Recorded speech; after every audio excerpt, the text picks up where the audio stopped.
Hello friends, welcome to अनपढ़ India's first knowledge sharing platform. और मैं हूं रोहित तिवारी और मैं आज के लिए सबसे पहले अपना आपको इंट्रोडक्शन दे देता हूं कि मैं कौन हूं और हम इस कोर्स में क्या करने वाले हैं उसके बारे में हम बात कर लेंगे। और इसके साथ में एक छोटी सी बात और यहाँ पर हो जाएगी कि क्या इम्पोर्टेंट है आपके आने वाले एग्ज़ाम के लिए, है ना। तो हम अभी एक तरीके से क्रैश कोर्स लेकर चल रहे हैं। हम जल्दी से जल्दी कोशिश करेंगे कि हम इसको ख़त्म कर लें और उसके लिए जो भी इम्पोर्टेंट है आपके आने वाले आरआरबी एग्ज़ाम्स के लिए, आपके आने वाले एमपी संविदा के लिए, जो एमपी का अभी एमपी टीईटी एग्ज़ाम होने वाला है उसके लिए, और ऐसे काफ़ी सारे जो स्टेट लेवल के एग्ज़ाम हैं उनके लिए जो है एक काफ़ी बेनिफिशियल होने वाला है वीडियो। तो उसके लिए आप जुड़े रहें हमारे साथ में और ये वीडियोस आप यहाँ पर फॉलो करते रहें, तो आपको आने वाले कुछ दिनों में बहुत सारी चीज़ें यहाँ पर मिल जाने वाली हैं। तो मैं आपको सबसे पहले अपना इंट्रोडक्शन दे देता हूँ। मैं हूँ रोहित तिवारी और मुझे जो है 4+ ईयर का टीचिंग एक्सपीरियंस है। साथ में अभी तक मेरी जो क्वालिफाइड एग्ज़ाम है वो है एमपी फूड ऑफिसर, एमपी पटवारी और आरआरबी लोको पायलट। ये 3 जो एग्ज़ाम है मैं अभी तक क्वालिफाई कर चुका हूँ। और इसके साथ में और भी ऐसे काफ़ी सारे एग्ज़ाम्स हैं जिनमें अभी भी वेटिंग में हूँ और वो भी मैं शेयर करूँगा आपके साथ में आने वाले वीडियोज़ में, तो उसमें हम बात करते रहेंगे। इसके पहले मैं आपको अगला जो हमारा आज का टॉपिक है उस पर हम बात कर लेते हैं। हमारा आज का जो टॉपिक है वो है मेजरिंग इंस्ट्रूमेंट। मेजरिंग इंस्ट्रूमेंट, मापन के जो यंत्र हैं वो काफ़ी सारे एग्ज़ाम में पूछे जाते हैं। आप कोई भी एग्ज़ाम देने जा रहे हैं, आपको मेजरिंग इंस्ट्रूमेंट का जो क्वेश्चन है वो आने वाला है। तो लगभग हमने इसमें वो सारे मेजरिंग इंस्ट्रूमेंट जो कभी ना कभी किसी न किसी एग्ज़ाम में पूछे गए हैं उन सभी को लिया है। और आपको इसके अलावा मेरे हिसाब से ज़रूरत नहीं है किसी और मेजरिंग इंस्ट्रूमेंट को देखने की। तो ये मान के चलिए कि आपके 2 नंबर यहाँ से पक्के हो जाएंगे। और अगर आप ये वीडियो सीरीज़ पूरी कंप्लीट कर लेते हैं तो ये वीडियो सीरीज़ में लगभग 3 वीडियो हमारे पास रहेंगे और हम तीनों वीडियो पर वीडियो के साथ में आपके साथ में बात करेंगे मेजरिंग इंस्ट्रूमेंट्स पर। यहाँ पर एक बात और है कि जैसा है बस उसको याद कर लीजिएगा तो ये आपको ईजी हो जाएगा और आपको इसके अलावा कुछ ज़्यादा पढ़ने की ज़रूरत यहाँ पर नहीं पड़ेगी। तो बात करते हैं हम आज के वीडियो में। और आज का सबसे पहला जो हमारा यहाँ पर है वो है अल्टीमीटर। अल्टीमीटर जो एक तरीके का यंत्र है। देखिए, जब भी बात आती है मीटर की, कुछ भी लिखा हुआ होता है तो इसका मतलब ये है कि वो किसी न किसी को मापने का यंत्र है। और उसके साथ में काफ़ी सारे जैसे रहते हैं, जैसे कि देखिए यहाँ पर क्या है, बाइनोकुलर है, बैरोग्राफ है। तो देखिए यहाँ जो नाम है इनसे एक चीज़ें हो रही है कि ये ग्राफिकल रिप्रेजेंटेशन करेंगे, है ना। जो ग्राफ अगर जुड़ गया है तो वो ग्राफिकल देगा, मतलब ये अपना डेटा देंगे और उस पर ग्राफ बनेगा। मीटर है मतलब डायरेक्टली उसको नाप कर वो आगे बढ़ाने वाला है, मतलब डायरेक्ट जो वैल्यू देगा बस वो एक बार वैल्यू दे दी, उसके बाद कुछ नहीं है। ग्राफ अगर शब्द जुड़ गया है, जैसे कार्डियोग्राफ यहाँ पर जुड़ गया, तो जो कार्डियोग्राफ मतलब कि वो एक ग्राफ के फॉर्म में ही, एक विजुअल फॉर्म में वो वहाँ पर बना के देगा आपको। इसी तरीके से कार्डियोग्राम है, ये सारी चीज़ें जितनी भी हैं ये सब कहीं ना कहीं ग्राफ और मीटर में अंतर यही है कि मीटर डायरेक्टली आपको यहाँ पर वो एक वैल्यू दे देगा और वो आपको वो फाइनल वैल्यू हो जाएगी। जैसे आप देखते हैं अल्टीमीटर यहाँ पर लिखा हुआ है। अल्टीमीटर क्या करता है कि ऊंचाई बताता है कि ऊंचाई कितनी है। अमीटर है तो अमीटर क्या करेगा, अमीटर आपकी जो विद्युत धारा है, जो आपका करंट है, करंट को मेज़र करता है, करंट को मापता है अमीटर, कि आपके सर्किट में या आपके घर में जो धारा बह रही है, वो आपके सर्किट में जो धारा बह रही है वो कितनी है। तो उसके लिए हम अगर किसी इंस्ट्रूमेंट का इस्तेमाल करेंगे तो वो है अमीटर। इसके अलावा अगर हमें ये नापना है कि वायु वेग, मतलब कि हवा कितनी गति से बह रही है, वो किससे नापेंगे हम, वो नापेंगे हम एनेमोमीटर से। ऑडियो फ़ोन, देखिए अगर एक और शब्द यहाँ पर आ गया फ़ोन, है ना। तो फ़ोन का मतलब क्या है, फ़ोन जो है वो बताता है कि शब्द है साउंड का, फ़ोन मतलब साउंड। यहाँ की अगर फ़ोन शब्द जुड़ रहा है तो वो वहाँ पर श्रवण शक्ति के लिए, सुनने के लिए या फिर ऑडियो के लिए, है ना। तो ये दोनों चीज़ें हो सकती हैं यहाँ पर। तो ऑडियो फ़ोन का मतलब ये जो मापन का यंत्र है ऑडियो फ़ोन, ये बात करता है किसके लिए, श्रवण शक्ति के लिए। तो श्रवण शक्ति मतलब कि आपकी सुनने की क्षमता कितनी है उसके लिए ऑडियो फ़ोन यूज़ होता है। 5वां जो यहाँ पर है वो है बाइनोकुलर। बाइनोकुलर क्या करता है कि जो दूर की वस्तुएं हैं, मतलब कि जो एक दूरदर्शी है, बाइनोकुलर का मतलब होता है दूरदर्शी, और ये दूर की वस्तुओं को देखने के लिए इस्तेमाल होता है। अब यहाँ पर एक बैरोग्राफ नाम की जो इस्तेमाल की गई है, बैरोग्राफ जो है, बैरोग्राफ क्या करता है, वायुमंडलीय दाब को नापता है। वायुमंडलीय दाब को नापने के साथ साथ ये उसका ग्राफिकल रिप्रेजेंटेशन करता है, क्योंकि यहाँ ग्राफ शब्द जुड़ा है। तो जो मान लीजिए कभी आज वायुमंडलीय दाब दिन भर में कितना रहा, है ना, तो अभी 1 है, कभी 2 रहेगा, कभी 4 रहेगा। तो उस तरीके से माप कर ये दिन भर का जो वायुमंडलीय दाब है उसका एक पैमाना निकाल के हमें बता देता है। क्रैस्कोग्राफ क्या करता है, पौधों की वृद्धि का अभिलेखन करता है। मतलब क्रैस्कोग्राफ कहीं आ रहा है तो वहाँ पौधे से जोड़कर उसको आप देख सकते हैं। क्रोनोमीटर, क्रोनोमीटर जहाज के लिए है। आपको सीधे सीधे याद कर लेना है। देखिए यहाँ पर कोई ट्रिक इस्तेमाल नहीं करना, ना कोई आप बोले कि ऐसे याद कर लो वैसे याद कर लो, वो ज़्यादा समस्या वहाँ हो जाती है कि हम काफ़ी सारी चीज़ें याद करने के बाद में भूल जाते हैं कि हमने आखिर यहाँ पे क्या इसके लिए बनाया था, क्या इसके लिए हमने याद किया था। इसलिए अगर आप इसको टाइम दे रहे हैं तो एक बार अच्छे से और आप इसको याद कर लीजिएगा। हाँ, अगर आपको ये जो पीडीएफ है या आपको शेयर कर दूंगा मैं, अगर आप चाहें तो इसको हमारे टेलीग्राम ग्रुप से भी ले सकते हैं। टेलीग्राम पर आप अनपढ़ सर्च करिएगा, सब्सक्राइब करिएगा, उसमें मैं इसको शेयर कर दूंगा। साथ में अगर आप चाहते हैं कि यूट्यूब और फेसबुक पे भी हमारा चैनल है तो आप फेसबुक और यूट्यूब पे भी हमसे जुड़ सकते हैं, वहाँ पर भी हम इसको शेयर कर देंगे। ठीक है, तो क्रोनोमीटर जो है वो किसके काम आता है, वो जहाज में सही समय जानने के लिए, है ना। क्रोनोमीटर एक्चुअली में क्या होता है, क्रोनोमीटर एक घड़ी होती है। अब घड़ी के तरीके से काम करता है क्योंकि जहाज़ में इसको लगा दिया जाता है और टाइम कितना हो रहा है वहाँ पता नहीं चल पाता, क्योंकि क्या होता है कि जब जहाज़ आगे बढ़ता रहता है तो वो अलग अलग जोन्स में बढ़ता रहता है। अभी टाइम जोन कुछ और है, आगे जाके टाइम जोन कुछ और हो जाएगा, आगे जाके टाइम जोन कुछ और हो जाएगा। तो वो क्रोनोमीटर जो है उस टाइम जोन के हिसाब से सेट होकर जो सही समय उस समय होता है उस जगह का, वो समय वो बताता है क्रोनोमीटर जहाज में, है ना। तो जब भी क्रोनोमीटर की बात आती है तो वो जहाज में लगा हुआ एक घड़ी ही है और घड़ी के स्थान पर इसका उपयोग होता है। कार्डियोग्राफ जो है, कार्डियोग्राफ का इस्तेमाल कहाँ होता है, हृदय गति का मापन, मतलब कि हार्ट बीट कितनी है, आपकी जो हार्ट की पंपिंग करने का मापन अगर किया जाएगा तो वहाँ कार्डियोग्राफ होता है। इस विधि को बोलते हैं कार्डियोग्राफी।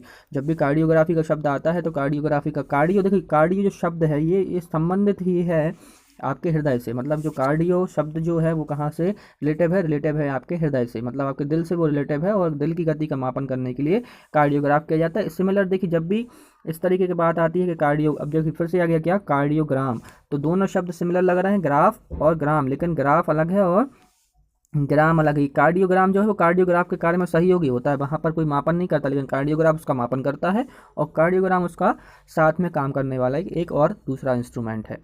ठीक है, अगली हम बात कर लेते हैं कि अगला क्या है। तो देखिए कुछ अभी तो हमने यहाँ पर रखे हैं और उस पर हम बात कर रहे थे। अभी आगे हम बात कर लेते हैं। तो आगे क्या है कि जो कैलिपर्स है ना, सॉरी यहाँ पे कैपिलर्स लिखा है, कैपिलर्स है।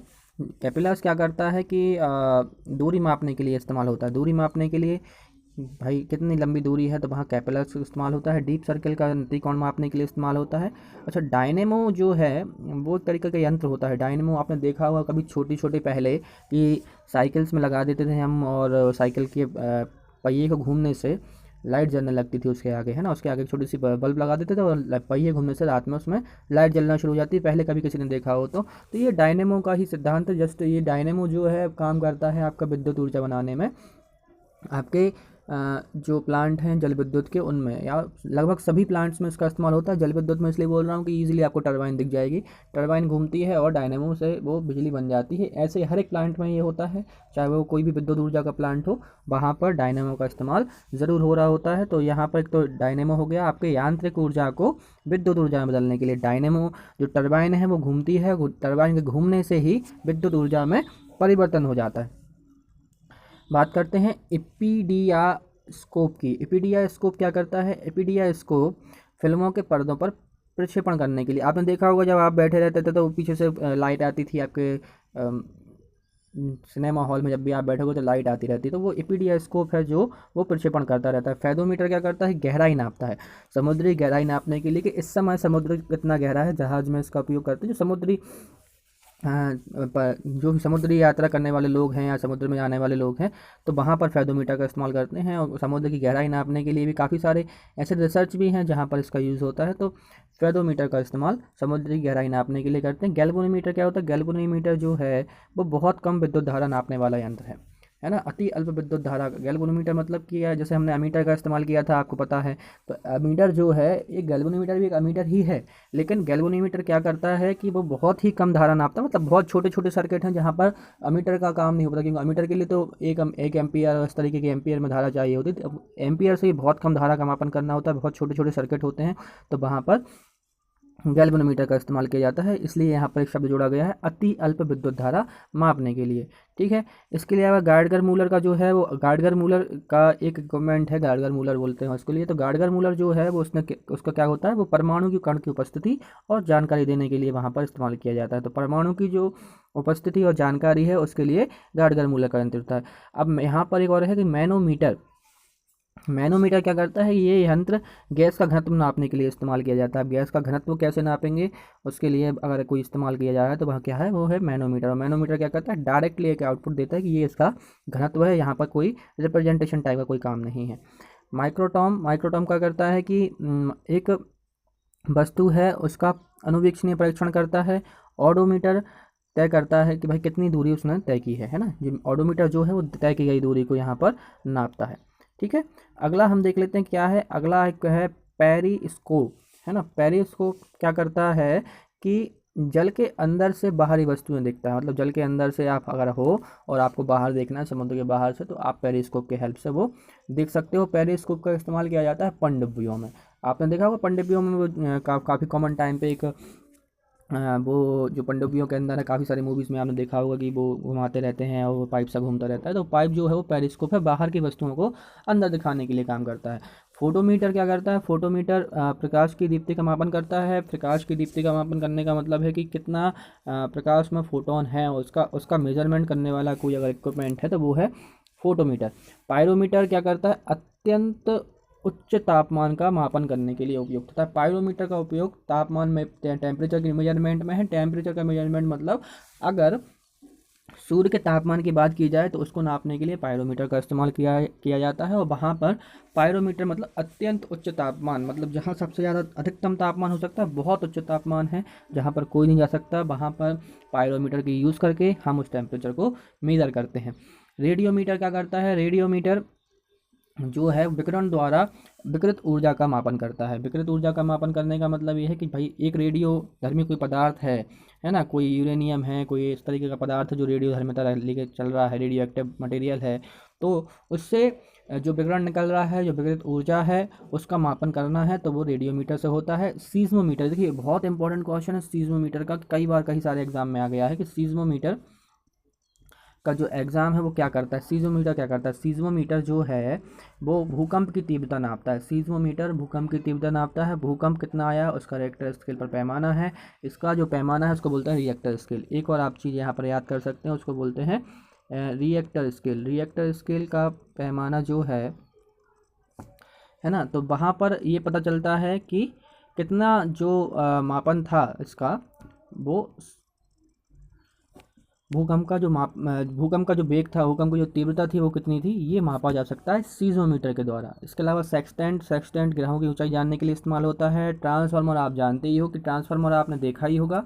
ट्रांसफार्मर का काम होता है प्रत्यावर्ती धारा की वोल्टता में परिवर्तन करने के लिए। बहुत इंपॉर्टेंट क्वेश्चन है। ट्रांसफार्मर हमेशा पूछा जाता है कि ट्रांसफार्मर का उपयोग क्यों किया जाता है, क्योंकि देखिए इसमें ऑप्शन कॉमनली क्या रहते हैं ट्रांसफार्मर के, कि ये जो है विद्युत धारा के लिए काम यूज़ करते हैं इसको, कि इसको वोल्टेज परिवर्तन के लिए इस्तेमाल करते हैं, कि इसको शक्ति परिवर्तन के लिए इस्तेमाल करते हैं, कि क्षमता परिवर्तन के लिए इस्तेमाल करते हैं, पावर ट्रांसफ़र करने के लिए इस्तेमाल करते हैं। इस तरीके के काफ़ी सारे ऑप्शन होते हैं, लेकिन इसका जो आंसर है वो है वोल्टेज। ये केवल वोल्टेज के परिवर्तन के लिए इस्तेमाल होता है, और वो भी AC करंट में, मतलब प्रत्यावर्ती धारा में। एक AC करंट के लिए वोल्टेज परिवर्तन करने के लिए प्रयोग होता है। ये लो वोल्टेज को हाई कर देता है, हाई वोल्टेज को लो कर देता है। इसके अलावा इसका कोई काम नहीं है, और ये काम करता है केवल AC में, क्योंकि जो ट्रांसफार्मर का काम है वो प्रत्यावर्ती धारा में ही हो सकता है, वो डिस्टर्ब धारा में नहीं होता है। डायरेक्ट करंट में हम उसका इस्तेमाल नहीं कर सकते हैं, क्योंकि वहाँ पर जो इंडक्शन है, मतलब जो वहाँ पर प्रेरकत्व है वो काम नहीं करता है, तो इसलिए हम ट्रांसफार्मर का इस्तेमाल वहाँ पर नहीं कर सकते हैं। तो अगर आप ट्रांसफार्मर का यूज़ अगर आपको आता है तो इसका आप बिल्कुल याद कर लीजिए कि ट्रांसफार्मर केवल वोल्टेज परिवर्तन करता है, वो भी प्रत्यावर्ती धारा यानी कि AC करंट में। ठीक है, अगला क्या है हमारे पास में, अगला है टेलीप्रिंटर। तो टेलीप्रिंटर का उपयोग टेलीग्राफ द्वारा भी, अब तो ये वैसे बंद भी हो गया लगभग, लेकिन फिर भी अगर जो टेलीग्राफ से हम पहले सूचनाएं भेजी जाती थी उनको छापने के लिए टेलीप्रिंटर का इस्तेमाल करते थे। और टैक्सीमीटर के बारे में आप जानते ही हैं कि जो टैक्सियों में किराया दिखाने के लिए होता है।